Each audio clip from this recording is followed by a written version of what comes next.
Hello, hello. I'm not going to speak very loudly because I have a flu and it's still morning. But yeah, anyway, um, welcome, welcome YouTube.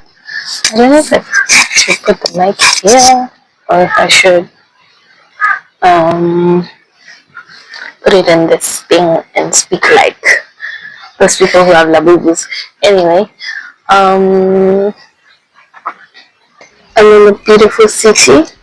I'm in the sunny city. And I'm still getting a hang of what this whole thing is all about. I'm trying to figure out what vision I hold for this channel because I'm speaking about something that is so close to me and my experience, and you could also say it's a lived experience. So I'm still battling with a lot of consistency. Um, but I am just looking to keep the momentum of a perfection, of a progress, even though I'm a perfectionist. But that's not the topic for today. Today I just want to speak about something that is really close to my heart, and I was feeling it recently. I was reading because I keep researching about my experience now that I am a PCOS girly, if that is even a term. But I keep thinking through. Sorry, I have a flu, so my voice is a bit raspy. But I keep thinking through how I feel.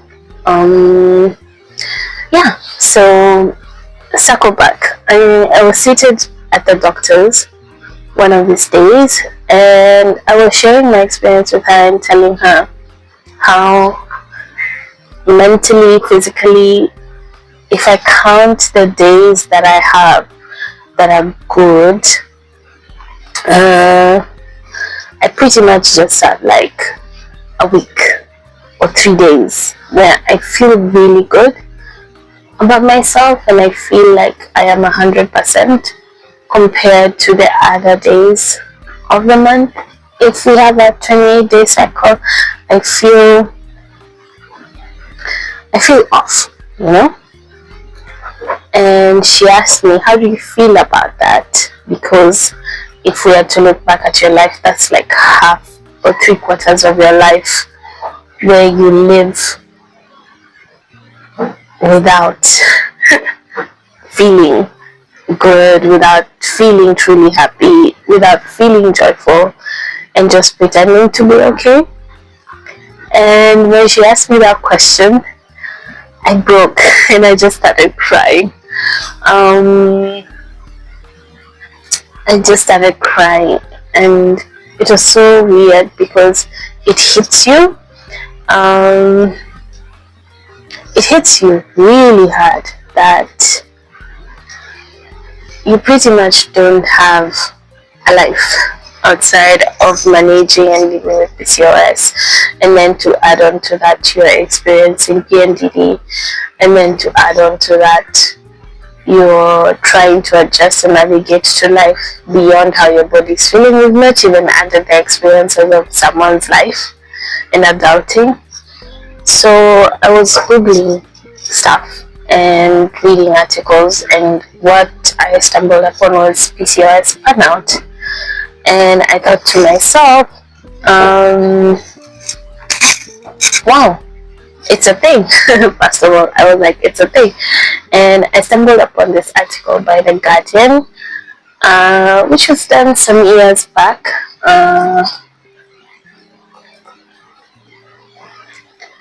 Let me just find it. I'm gonna share it on the screen somewhere and add the link on the description.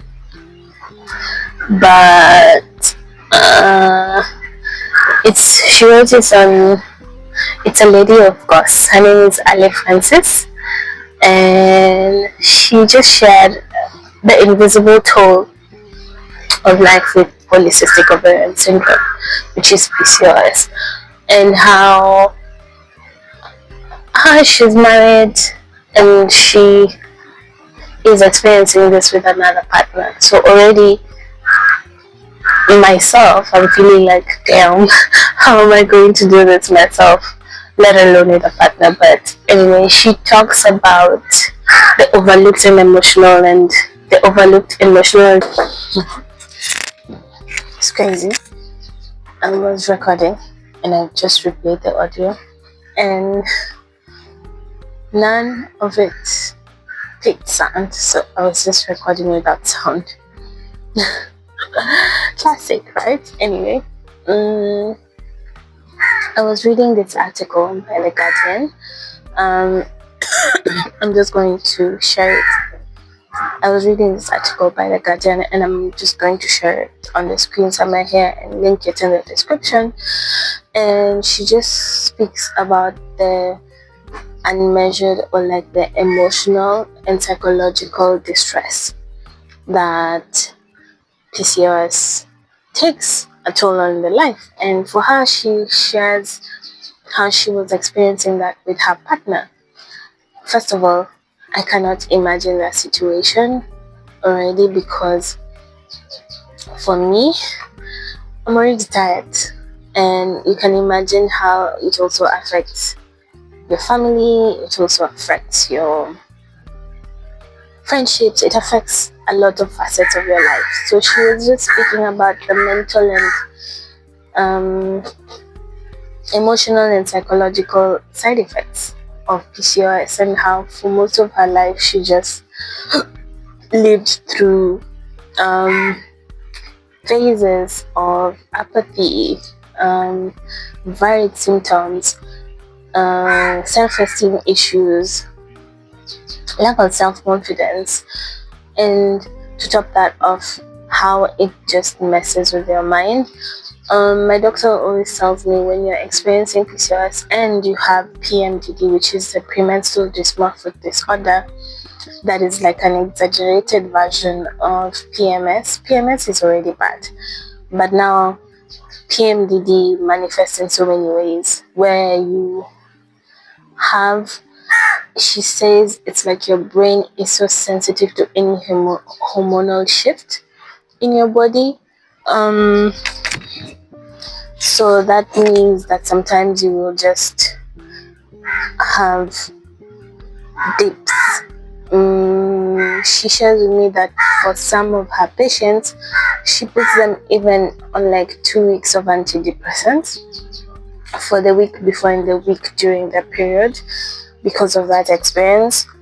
I've not gotten there yet, but I was feeling it a lot lately. So when I was researching and I read this article, I was like, wow, I'm not the only one, because in the article she mentioned that 8 to 13% of women of reproductive age experience PCOS, and along with that they will experience a lot of the psychological and mental shifts along with emotional. Yeah, and I was feeling like that lately. I've said this so many times. I was feeling so drained, experiencing brain fog, trying so hard to come out of a slump, where you call it. And then I realized that, wow, it's not just happening. It's not something that I could do the way I used to do, where I'm picking myself up once again and moving on with life. You know how sometimes you're told, Nangana, to like push through, just push through. You will be able to pick yourself up. And I realized I'm depleted. I'm depleted because on top of managing your health, doctor visits, payments for medication, and for me, my experience is different because I'm a first daughter and I don't have a support system that maybe can support me, let's say financially, or people that I can explain my experience to. Because if it's like someone like my mom, she gets so worried. So if I keep telling her that I went to the doctor or I'm experiencing this or that, it's just adding on to her worry. So you're just gonna stop and be like, I'm just going to experience this and just move on with life, because you yeah. So for me, I have my cycle lasts about 25 or so days, and in that time, you know how they explain, like, you're going through seasons. So you have your spring, which is your follicular phase, and then you have your summer, which is your ovulation phase, and then you have your fall, which is your luteal phase, and then you have your winter, which is your period phase. For me, all that is blood. And the mental weight, because during like my ovulation, I'm just like, I just want to sleep all the time. So there's that whole guilty feeling because you're not showing up for things like you used to. You're not always available for your friends.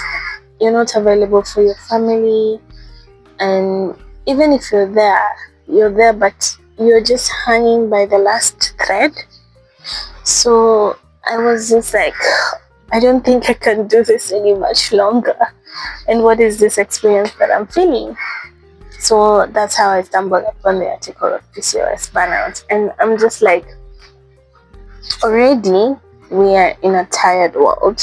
So like, if you exist in our generation today, we're already a tired people. We're already a tired generation because let's not even get started. You experience COVID, then you're experiencing all these levels of diseases, and then you're experiencing all these other things that you just don't even know, and you're worried about your future. If you're a young person, you're worried about job security. You're worried about authenticity. You're worried about maintaining friendships and life and all these cycles. And then if you're a woman, to add on to that is an ocean of things that we have to worry about. Even from your safety, right? And your sustenance and all these things that happen around that. And if you're a first daughter like me, there's so many responsibilities that you have to take care of at home for yourself. And because you care about your family, you just want to work hard and provide, be able to support maybe your family or pivot your family so that they can be able to support themselves. It could be your sisters, it could be your siblings. Yeah, there's that whole experience too. So you have this, you have that, and then now you're experiencing your health issues like I am. You're experiencing your health issues. Of course you're gonna be burnt out. So I was like, it's very valid that I cried in the doctor's office, because I was like, what is all this? And take it from me, I rarely cry. Like, even when I was going through the surgery and I was feeling so much pain, you're moving, you're numbed by drugs, you just want to crack, right? I didn't cry. Like, my tears were not there. But when I was like, I thought this was over, and now I have to just, I've lived half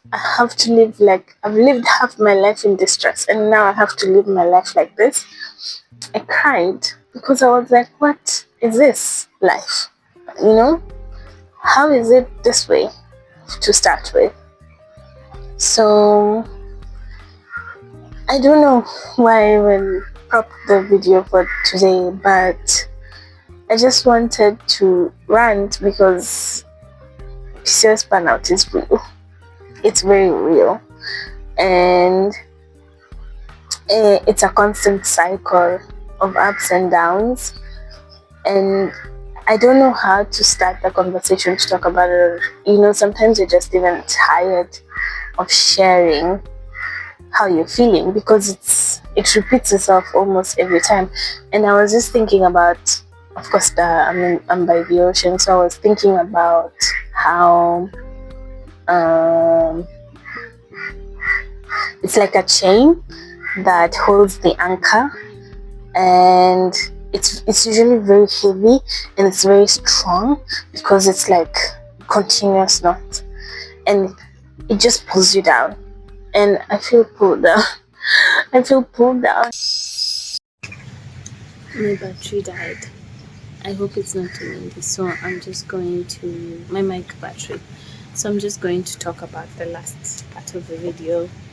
I don't know why I was recording this, but I thought it would just be nice to rant and have a space where I talk about this and the experience that I've been getting so far, and share an authentic experience where I get to talk about this. I just thought it's good to talk about it. I'm just saying talk about this and talk about it a lot. Anyway, you know what I mean. So